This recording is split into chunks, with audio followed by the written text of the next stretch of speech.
orgánica, pero como dice su nombre, infecciosa.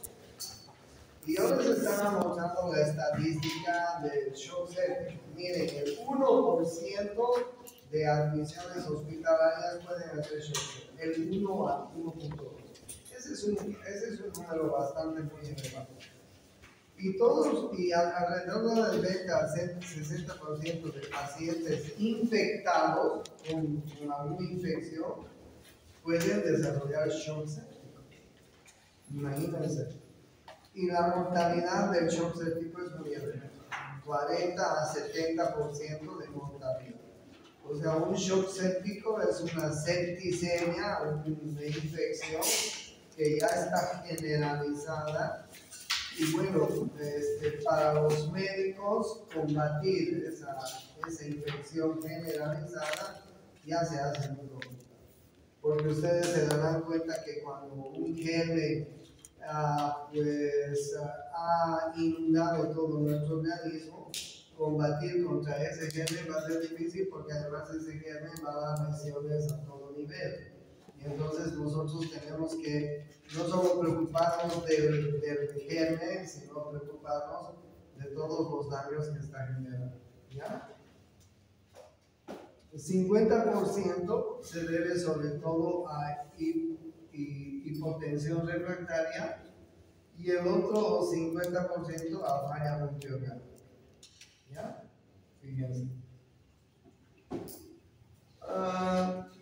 En el shock séptico hay que resaltar algunas cosas que están aumentando en el mundo, ¿no? En el mundo en general. Por ejemplo, hay mucha gente que usa terapia inmunosupresora. Ustedes saben que ahora hay muchos pacientes que tienen, por ejemplo, trasplantes y pues esa gente forever, por vida, tiene que usar inmunosupresores para que no haya rechazo del órgano trasplantado. El monitoreo invasivo también es importantísimo hoy en día, ¿no? ¿A cuántos pacientes hay que, por ejemplo, colocarle sonda vesical? Hombres y mujeres. ¿A cuántos pacientes hay que colocarles, por ejemplo, un cateterismo central? ¿A cuántos pacientes hay que colocarles una sonda nasogástrica? ¿A cuántos pacientes hay que hacer una serie de invasiones en el organismo para monitorearlos, ¿no? Si yo quiero monitorear un paciente que está en grave estado, lo voy a tener que intubar, le voy a tener que meter un tubo en la tráquea, lo voy a tener que conectar así a la máquina para controlarlo. Pero ese tubo no es un medio infeccioso. Le voy a tener que poner una sonda nasogástrica. Pero esa sonda nasogástrica no se hace infecciosa muchos días. O le voy a poner una sonda vesical para controlar su diuresis, pero esa sonda vesical no se hace infecciosa en días. Entonces le voy a poner un catéter central, pero ese catéter no se hace infeccioso en pocos días. Entonces miren ustedes cómo el aumento del monitoreo invasivo también es un medio de aumentar la tendencia al shock séptico. El incremento de trasplantes, el aumento de la longevidad, claro que sí. Vivimos más años ahora.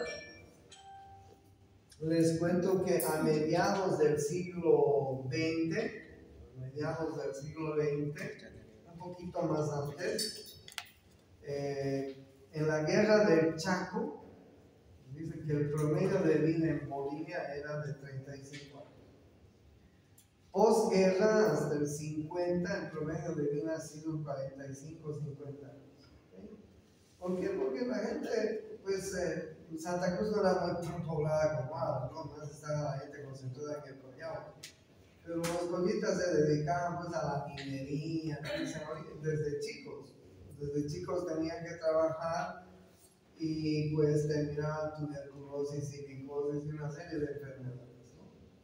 Imagínense, a mediados del siglo XX eran 45-50% el promedio de vida. Ahora, ¿cuánto es el promedio de vida? Aquí por lo menos debe estar en unos 80. Y en Europa y en Estados Unidos que viven mejor debe estar en 90. Hay gente que vive hasta después de los 90. O sea, ha aumentado la longevidad en el mundo entero. ¿Qué dice? Sí, ¿no? Y ahora los changos incluso ya no quieren tener hijos jóvenes. Ya no quieren tener. Que les cuenten sus papás de los abuelos, de los bisabuelos. A los 30 años el abuelo y el abuelo ya tenían 4, 5, 6 hijos. Entonces, pero claro, ahora no, las mujeres a los 30 ni quieren saber todavía de hijos. Entonces, ha cambiado. Y las causas bacterianas, gram negativos, que son los más oídos, miren, 70%, gram positivos, 80%, pero además hay virus, pero además hay hongos, pero además hay parásitos. Entonces, miren ustedes cómo todas estas condiciones han favorecido para que el shock, para que una infección sea grave y termine en un shock séptico. Una infección, cualquier foco, un foco pulmonar puede generalizarse, un foco renal puede generalizarse, un foco intestinal puede generalizarse, un foco donde sea puede generalizarse, producir una septicemia y cuya continuación es shock séptico. ¿No es así? Más sumado a estos cambios que ha habido, pues aumenta. Por eso es que cuando les muestro la epidemiología, el 1% de las admisiones hospitalarias pueden producir shock séptico, es verdad. ¿No es así? Bien, es una reacción inflamatoria sistémica, miren ustedes, producida por infecciones que pueden ser bacterias, hongos, parásitos, virus. Está relacionado con traumas, con quemaduras, con pancreatitis, con cirugías mayores. Todas estas infecciones pueden terminar diseminándose, haciendo sepsis o septicemias severas y terminar en un shock séptico. ¿Okay? Cuando hablo de shock séptico, no se olviden dos cosas. 50% de la mortalidad se debe a hipotensión refractaria y 50% se debe a falla multiorgánica. ¿Ok? Entonces, cuando un paciente tiene estas dos complicaciones severas, ahí estamos en shock séptico. ¿Ya? Bien, la reacción inflamatoria sistémica está en relación a algunas tablas que son internacionales, para decirles, temperatura mayor a 38 grados es una reacción inflamatoria sistémica.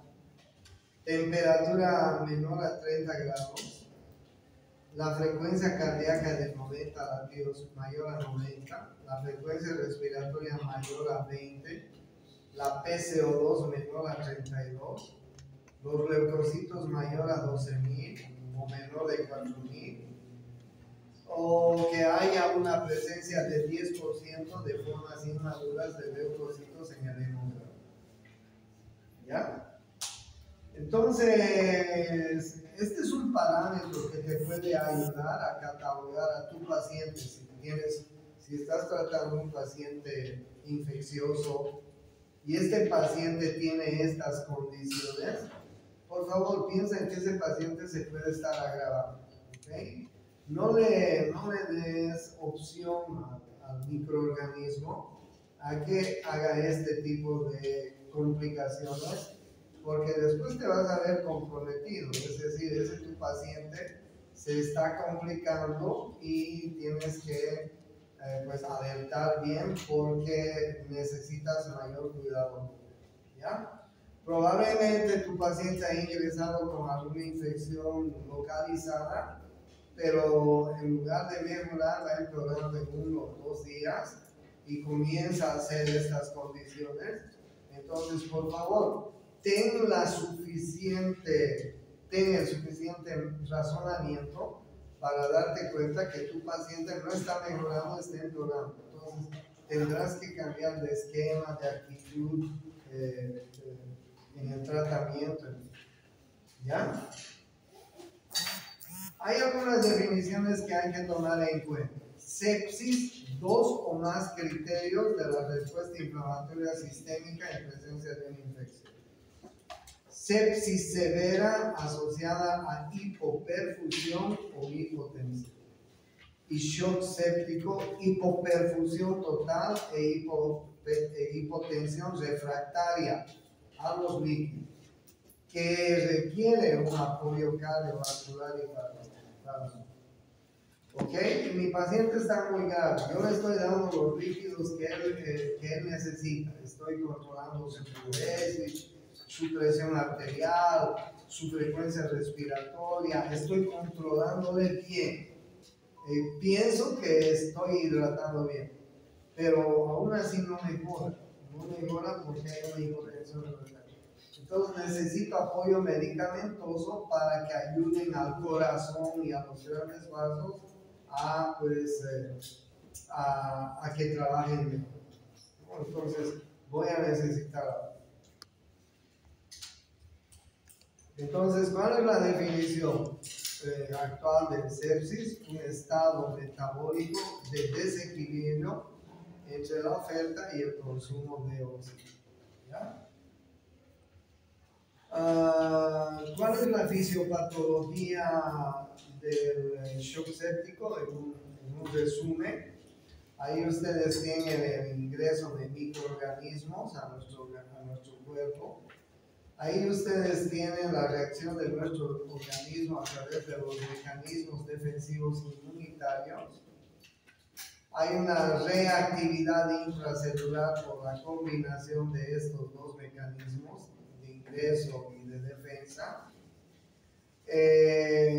Puede ser que estos mecanismos defensivos inmunitarios que hemos ido viendo en la inflamación, dolor, edema, fiebre, etc., pueden producir un daño endotelial difuso, precisamente por la inflamación que van a producir. Y sobre este daño endotelial difuso que han producido todas nuestras defensas, el microorganismo puede aumentar su efecto germicida, es decir, bactericida. ¿Ya? Y entonces, si pasa esto, pues los mediadores proinflamatorios van a aumentar, como ustedes están viendo. Entonces va a producirse un efecto procoagulante, es decir, una coagulación vascular diseminada, que no nos conviene para nada eso, porque si se va produciendo un efecto procoagulante, ese paciente está haciendo trombos, está haciendo embos dentro de la sangre.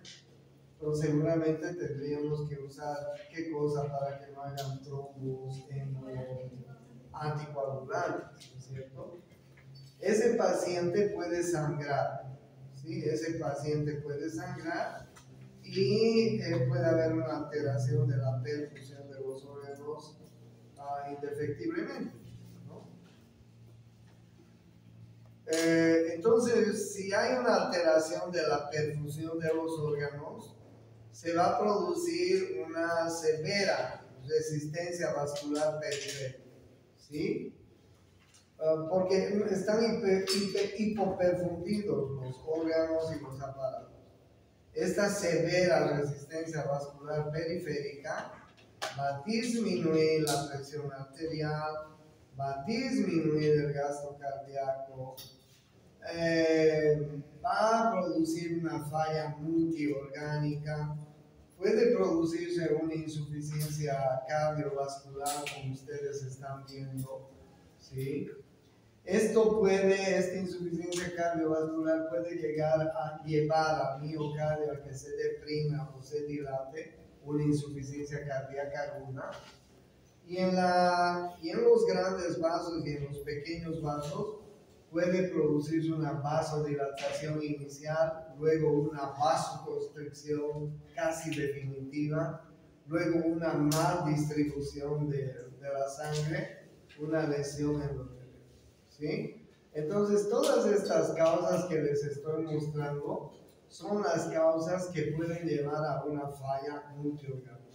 Bueno, claro, lo ideal para nosotros es que ese paciente se recupere, eso sería lo ideal.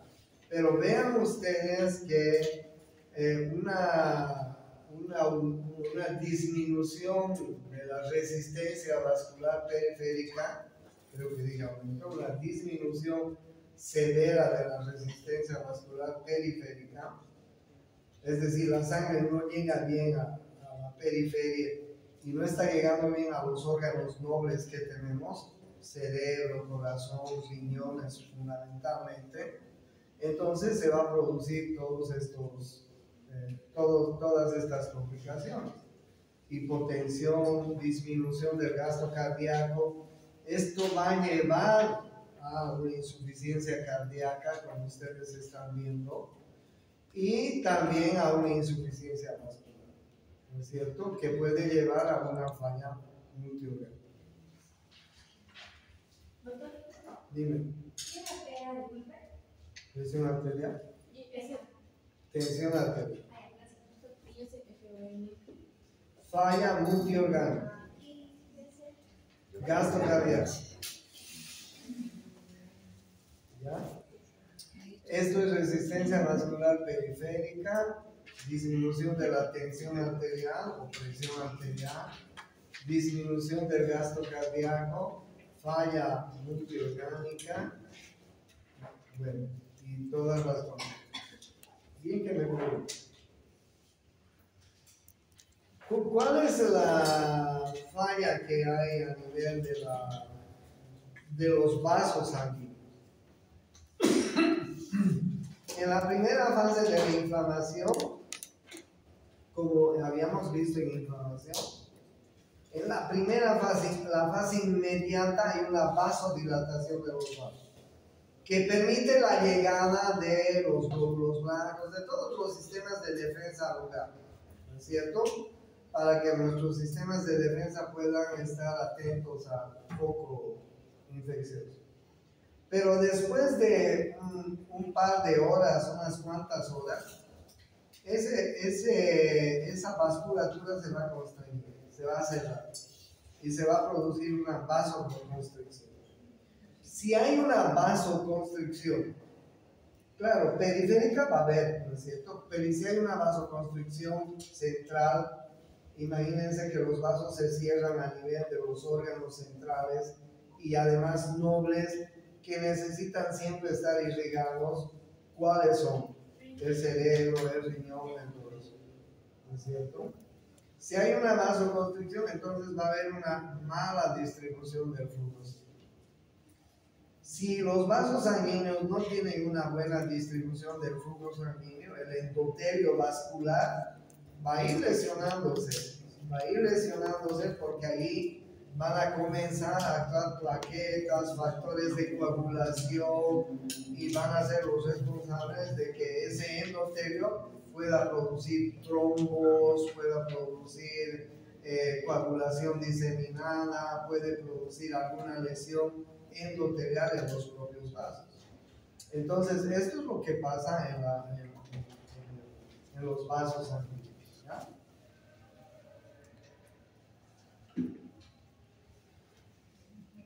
¿Qué pasa en el miocardio?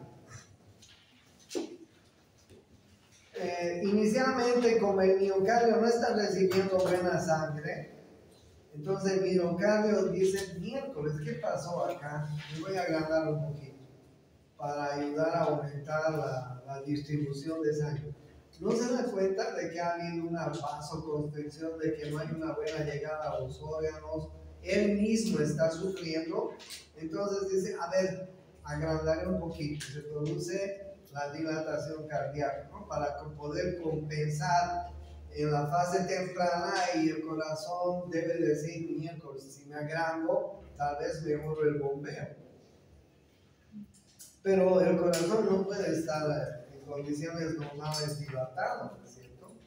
El corazón es un músculo que tiene que estar con un tono, con una elasticidad pues adecuada. Si se dilata, es como una media nylon que usan las chicas, que se llaman panties. Imagínense una panty que tenga 50 veces de uso ya, y una chica tenga que ir a una fiesta de gala y se ponga su panty que ya tiene 3 años de antigüedad. Esa panty va a parecer una pata de elefante, no una media que contorne su pierna. Y lo mismo, el corazón no puede dilatarse eternamente, se dilata en pro de compensar su problema, pero eso lo va a deprimir, y esa dilatación va a ser un depresor, un factor depresor miocardio. Entonces va a haber una pérdida de la eficiencia inotrópica, el corazón no va a trabajar bien, su gasto cardíaco va a disminuir, no va a poder contraerse adecuadamente, ¿sí? Y entonces, pues en una fase tardía, el corazón se va a deprimir. Inicialmente puede el corazón dilatarse, pero esta dilatación va a ser contraproducente para él mismo, porque en una fase tardía se va a deprimir. El corazón no puede dilatarse por mucho tiempo. ¿Ya? ¿Cuál es la clínica del shock distributivo o séptico? Claro, imagínense un paciente infectado, emocionalmente, ¿cómo se encontrará? Súper ansioso, pues así. ¿Por qué? Porque pues tiene problemas respiratorios, tiene problemas cardíacos, en fin. O sea, la parte emocional del paciente es muy importante. La presión arterial está disminuida. Hay disnea, ¿no? Hay una dificultad respiratoria importante. La presión venosa central puede estar normal o puede estar baja. ¿Cuánto es la presión venosa central? Normal. 6 a 12 centímetros de agua. 6 a 12 centímetros de agua. ¿Ya? ¿Cómo se toma la presión venosa central? El paciente está en decúbito, está con una vía central en decúbito, ¿ok? Con vía central. Entonces lo que hace el médico o la enfermera es medir con un pequeño flujómetro, una pequeña reglita. Le pone la regla en el pie, en la cama, y aquí está, este es el paciente recostado, ¿no es cierto? Y bien plano el paciente, ¿ya? Cabeza bien plana, pies planos, sin ningún apoyo. Entonces, si está con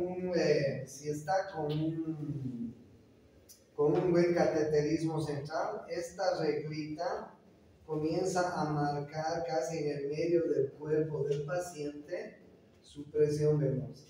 Sí, esta reglita es una reglita en centímetros de agua, le dice. Entonces marca la presión venosa. Y si está normal, te marca en 6, en 8, en 10, en 12. Pero si está por debajo de 6, la presión venosa central quiere decir que no está llegando bien la sangre al corazón. ¿Sí? Y si está por encima, claro, la presión venosa central está elevada. Pero normalmente en un shock, en un shock séptico, la presión está baja. Quiere decir que la sangre no está retornando bien al corazón. Claro, ha habido vasodilatación, ha habido vasoconstricción, está habiendo una mala distribución de la sangre. Obviamente que no va a retornar bien la sangre, ¿no? El corazón se ha dilatado un poco, está aumentando su gasto cardíaco, se va a producir taquicardia. Como hay problemas en la presión, no está habiendo una buena llegada de oxígeno a los tejidos. Como además este paciente está polipneico, seguramente con frecuencia respiratoria elevada, como está taquicárdico, entonces se va a producir una alcalosis respiratoria o una acidosis metabólica. Es decir, el pH del paciente va a variar. ¿Cuánto es el pH normal? 7.3. 7.4. ¿Okay? ¿Hasta cuánto puede llegar el paciente en una acidosis? Ese pH si baja a 7.3, ese es alarma. Muy alarma. Si baja a 7.2, estamos jodidos. Si baja a 7.1, ya es incompatible con él. O sea, no tenemos mucho chance para que el pH baje mucho. Si baja a 7.3, ya estamos con problemas. Algo está pasando. No hay buena distribución de volumen, no está orinando bien, no está oxigenándose bien. Algo está fallando y tenemos que nivelarlo rápido. ¿Ok? Porque si nos baja un poco más, ese paciente se agrava, entra en shock y se muere. Vean. Y lo mismo para otro lado, ¿no? Cuando estén al cabo, no podemos hacer que el 7.4 suba a 7.5, a 7.6, a 7. No, eso no. Inmediatamente comienza a variar el pH, tenemos que equilibrar. Porque el cuerpo vive every day, all life, en 7.4. Cada día, todo el día, toda la vida, en 7.4 en condiciones normales. ¿Así? Entonces, bien, el llenado capilar, esta pruebita de llenado capilar, le aprietas y es mayor a 2. Si tú te aprietas el dedo, vas a ver que inmediatamente se vuelve a llenar de sangre. Ese es el llenado capilar. Pero si el llenado capilar tarda más de 2 segundos, te das cuenta de que no hay una buena perfusión. ¿Ya? La piel está caliente, puede haber poliuria por una sepsis, puede haber también anuria si el paciente o oliguria, mejor dicho, si el paciente no está bien hidratado, puede haber insuficiencia renal aguda, ¿sí? Puede haber insuficiencia renal aguda y puede haber anuria, ¿ok? Puede haber anuria. Entonces, date cuenta cómo está un paciente infectado que está yendo en camino a empeorarse y está yendo en camino a hacer una sepsis o un shock séptico. ¿Ya? Lo estás tratando, pero ese paciente está empeorando su condición con estas cosas que tú le estás haciendo. No, tienes que alertar, tienes que hacer algo, ¿ok? Entonces,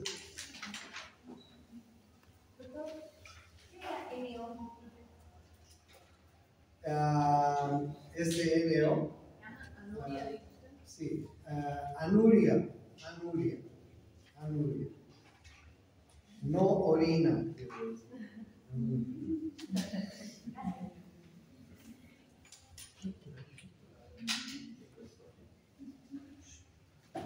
Bueno, miren, en la sepsis, en la orientación, la mortalidad es elevada, ya saben ustedes. 40 al 70% de sepsis y de shock séptico se pueden morir, tengan en cuenta esto.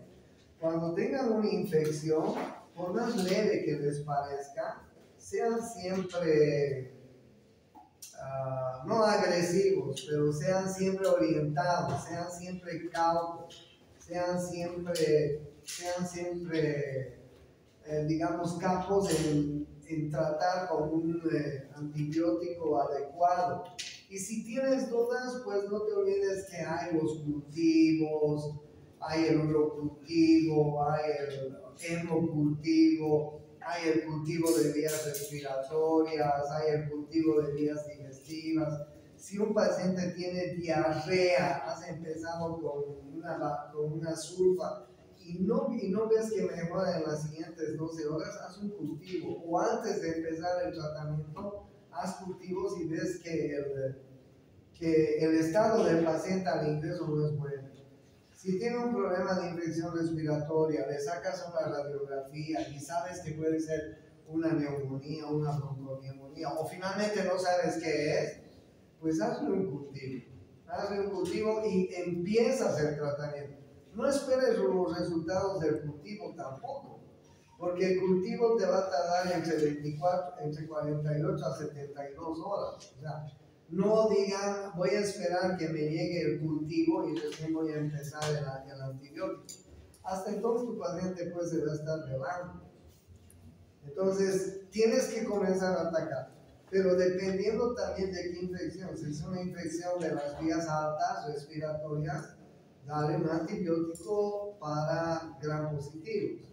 Si es una infección de vías respiratorias bajas, urinarias, digestivas, genitales, etc., generalmente son gram negativos. Entonces, dale un antibiótico más potente, un antibiótico de amplio espectro, que además de atacar a los gram positivos, ataque a los gram negativos. Entonces, tenés que darte cuenta de eso. Por eso es que una cosa de que les insisto, ¿no? Cuando ustedes en Farmaco estén viendo el capítulo de antibióticos, aprendan bien las diferentes familias de los antibióticos, pero y agárrense unos 2 o 3 de ellos. Por conocer todos los antibióticos es imposible, ¿no es cierto? Solo lo puede hacer el doctor von Borges, eso, pues no. Entonces, bien, eso. El diagnóstico de sepsis grave es relativamente dificultoso, porque si tu paciente comienza a reaccionar negativamente de este modo que te he mostrado, pues te puedes dar cuenta de que el diagnóstico ya no es tan difícil. ¿Ya? La categorización de los sépticos es necesaria. ¿Cuántos días está con tubo endotraqueal? ¿Cuántos días está con sonda nasogástrica? ¿Cuántos días está con sonda vesical? ¿Cuántos días está con su vía central? Entonces, eso es importante también. No pueden dejar mucho tiempo con sonda vesical a un paciente, con sonda nasogástrica. Como les digo, no retrasar la antibiótico-terapia ni la estabilización hemodinámica. Para eso tienes que estar midiendo la diuresis, para eso tienes que estar midiendo la presión arterial, la frecuencia cardíaca, la frecuencia respiratoria. Tienes que estar haciendo el hemograma, tienes que estar viendo cómo está el hematocrito, la hemoglobina, si no están bajando. Tienes que medir el sodio, el cloro, el potasio en ese paciente. Mira cuántas cosas tienes que hacer, ¿no? ¿Cómo te vas a dar cuenta si ese paciente está en equilibrio? No puedes darte cuenta de solo verlo. Oye, sacarle un hemograma y ver cómo está su hematocrito y cómo está su hemoglobina. Sacar un hemograma para ver cómo están sus glóbulos blancos, si están reaccionando bien. Pedirle un ionograma, que es sodio, potasio, cloro, etcétera, para ver si no te está faltando sodio, no te está faltando el cloro, o te está sobrando, o no te está faltando el potasio. Tienes que decir a la enfermera que tiene que medir cuánto está orinando por día, por hora, etcétera, ¿no? No se da. ¿Cómo está la presión arterial? ¿Cómo está la frecuencia cardíaca? ¿Cómo está la frecuencia respiratoria? Todos estos parámetros que les estoy diciendo nos sirven para estabilizar al paciente. ¿Qué necesita ese paciente? Necesita qué tipo de suero, necesita un ringue lactato, necesita proteínas, necesita sangre fresca, glóbulos rojos, plaquetas. ¿Qué está necesitando? Tendrás que tomarle también el tiempo de coagulación, el tiempo de sangría periódicamente, ¿no? Para ver si no está fallando. ¿Ya? Entonces, mira tú cómo puedes orientar terapéuticamente cuando tienes un paciente infectado. ¿Ya? ¿Cuáles son las metas terapéuticas? Restaurar la presión hidrostática. Claro, es un paciente que está perfundiendo mal, sus líquidos están mal distribuidos y probablemente está haciendo una hipotensión que, como les he dicho a un comienzo, no reacciona, no se reacciona. Entonces hay que restaurar la presión, restaurar la perfusión a los órganos, restaurar la oxigenación a los órganos, ¿no? ¿Ya? Entonces, para mantener la perfusión tisular, podrías expandir intravascularmente con coloides, con cristaloides, con sangre, etc. Puede ser, por ejemplo, podría ser un coloide, podría ser, por ejemplo, plaquetas. Voy a transfundir un paquete de plaquetas. Hay unos expansores plasmáticos que son del tipo AMAC, en fin, podrías utilizar. Cristaloides, le voy a dar ringe fosfato, ringe lactato, le voy a dar sangre, etc. ¿no? La presión de perfusión adecuada, la presión arterial, mayor a 90 milímetros de mercurio. ¿Sí? La presión arterial media debe estar entre más o menos 60. ¿Ya? Y la diuresis, miren ustedes la diuresis, pregunta de examen de parcial. 0.5 ml por kilogramo por hora. ¿Okay? ¿Cuánto pesa este paciente? 70 kilos. Ok, ¿cuánto es 0.5 por 70? ¿Cuánto es 75 o 0.5 por 70? 35. 35 ml, ¿no? Por hora. Eso tiene 35 ml. Eso es más o menos lo que debería estar orinando y lo que deberíamos estar controlando. Si no está orinando esto, ese tu paciente está hipoperfundido. No está orinando bien y no está llegando bien los líquidos a los riñones. ¿Ya? ¿Qué más? Hay que darle inotrópicos. Hay que darle inotrópicos, que eso ya es de manejo a veces del terapista, del internista, en fin. Como por ejemplo dopamina, dobutamina, en fin. Hay que darle inotrópicos. ¿Ya? Obtener un buen índice cardíaco. Obtener un buen índice cardíaco o una buena irrigación, si quiere, cardíaca. Y te puede servir de que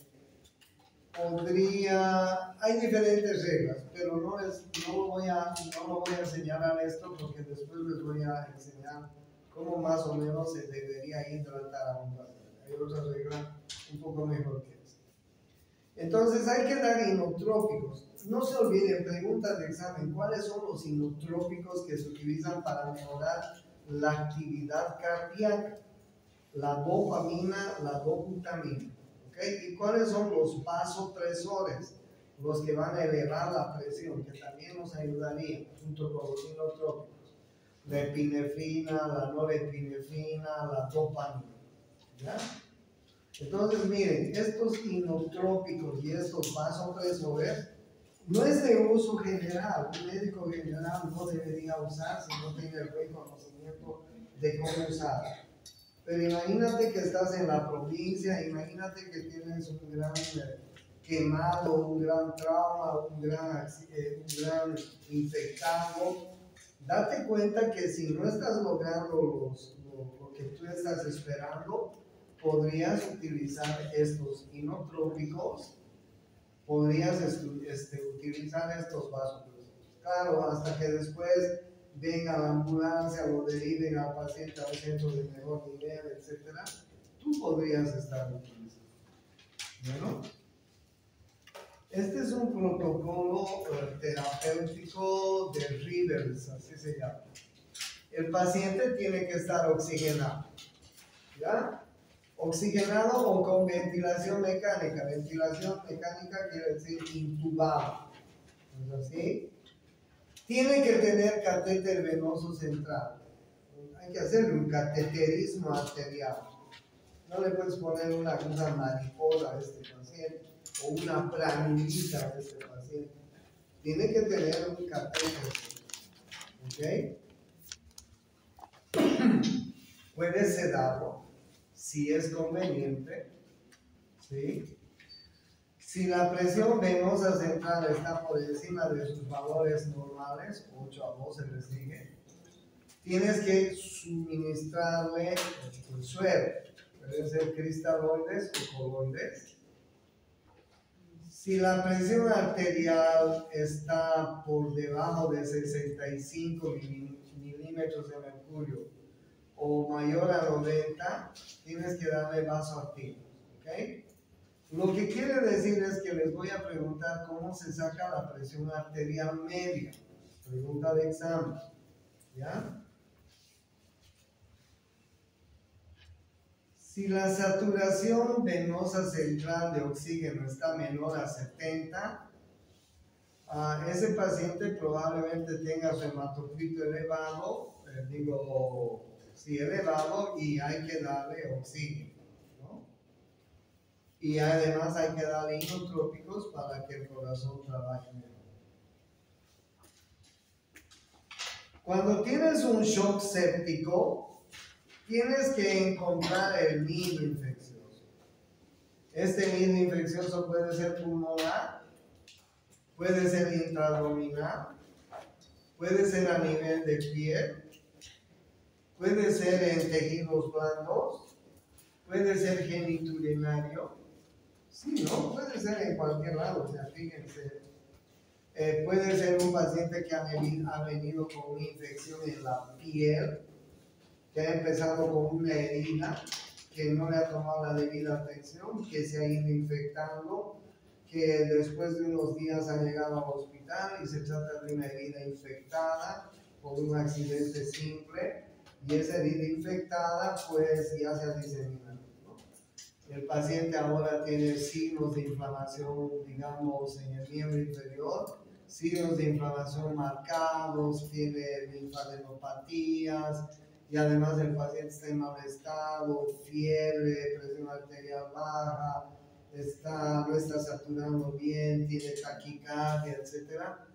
Bueno, es un paciente que tiene una infección abdominal, ha tenido diarrea, vómitos, ha estado sin tratamiento, con mal de tratamiento, etc. Es un paciente pulmonar. Y la gente cuando llega al hospital, cuando realmente se complica, no viene en su primer día, viene complicado. O pues hay un problema genitural, ¿no? Tejidos blandos también. Entonces, una vez que identificas el foco de infección, puedes remover o drenar la fuente infecciosa. Ustedes ya saben la ley del absceso, ¿no es cierto? Si un paciente tiene un absceso, ¿qué se hace? Se drena. Absceso drenado, absceso curado, así se dice. Pero claro, no solo puedes drenar el absceso, también tienes que atacar con antibióticos. Y tienes que empezar inmediatamente una terapia empírica, ¿ok? Pero obviamente tienes que tomar las precauciones para hacer los diferentes cultivos si es necesario. Y después de que ya te lleguen los cultivos, tendrás que hacer la terapia antibiótica recomendada. Y mejor si utilizas unos 2 o 3 inclusive antibióticos que al actuar entre sí pueden tener un sinergismo, ¿no? Un sinergismo. Claro, si se me planta el auto, mejor lo voy a empujar con unas 2 ayudas, ¿no es cierto? Oye, ¿me ayudas? Entre 3 empujamos mejor el auto si se me planta. Lo mismo pasa con los antibióticos. Si trabajamos antibióticos que entre ellos no se antagonizan, más bien se sinergizan, pues entonces combinémoslo, porque también tienen que saber que hay antibióticos que se antagonizan, ¿no es cierto? Entonces siempre hay que tener en cuenta de utilizar antibióticos que produzcan sinergia, que entre los dos juntos mejoren el trabajo. El soporte nutricional es importante, claro que sí. A ese paciente hay que darle una buena nutrición. Si no puede darle alimentos, darle pues, miren que en el mercado, en la farmacia, hay muchísimos alimentos para dar. Y puedes darle proteínas, que hay en frascos, puedes darle lo que quieras, multivitaminas, en fin. ¿Ustedes conocen el Ensure Advance?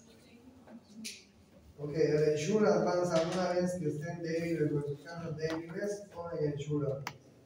Les cuento como anécdota, yo desde que empezó la pandemia, comenzamos en mi casa a tomar Ensure Advance. Cada día, 2 veces al día, en forma de jugo de fruta. Desayunamos Ensure Advance, cenamos Ensure Advance. Y mierda, perdonen la mala expresión, mierda que nos ha mantenido bien en estos 2-3 años, sanos. El Ensure Advance, si ustedes alguna vez pueden ver, es una nutrición total, completa. Tiene vitaminas, y proteínas, hidratos de carbono, todo lo que necesita una persona. Pero como el Ensure, hay muchos otros productos que podríamos usar. ¿Ya? Y ahí ustedes pueden ver otras sustancias que podríamos utilizar en estados hipercatabólicos. La ruta gastroduodenal es la más importante para usar estos productos. ¿Okay? El uso de corticoides. El uso de corticoides es muy interrogado, porque ustedes saben que el corticoide es un arma de doble filo. Por un lado, es un potente antiinflamatorio, pero por otro lado, baja la defensa, baja la inmunidad. Cuando ustedes tengan una faringoamigdalitis, por ejemplo, para darles un ejemplo, brínquenle un triapen a ese chango y pónganle una ampollita de corticoide, ¿okay? De 4 miligramos, de 8 miligramos de dexametasona. No más, pero no van a usar 3 días, 4 días. Con una ampolla se va a desinflamar bien esa amígdala, esa faringe, más la acción del antibiótico. Y cuando tengan que usar corticoide, pues no más de 3 días. No más de 3 días. Porque después el corticoide va a producir efectos colaterales impresionantes. Y entre ellos la disminución del sistema inmune. Solo considerar el shock séptico dependiendo de los vasopresores. Entonces, con vasopresores, ¿no? ¿Qué más? Recomendable en pautas cortas y altas, en meningitis aguda, fiebre tifoidea. Yo la verdad que no utilizaría, pero bueno, ellos dicen que sí pueden recomendar. ¿Ya? Y eso es todo lo que les quería presentar para terminar el capítulo de infección. Hemos empezado esta semana infecciones, fisiopatología de las infecciones, y estamos terminando con el shock séptico. ¿Ya? Y ahí terminamos el capítulo de infección. Hasta el domingo les voy a calificar los exámenes. No estaba difícil, no pueden quejarse, pero y nomás no está tan mal. He comenzado a calificar, pero veo que no está tan mal. Así que ya les estaré comunicando.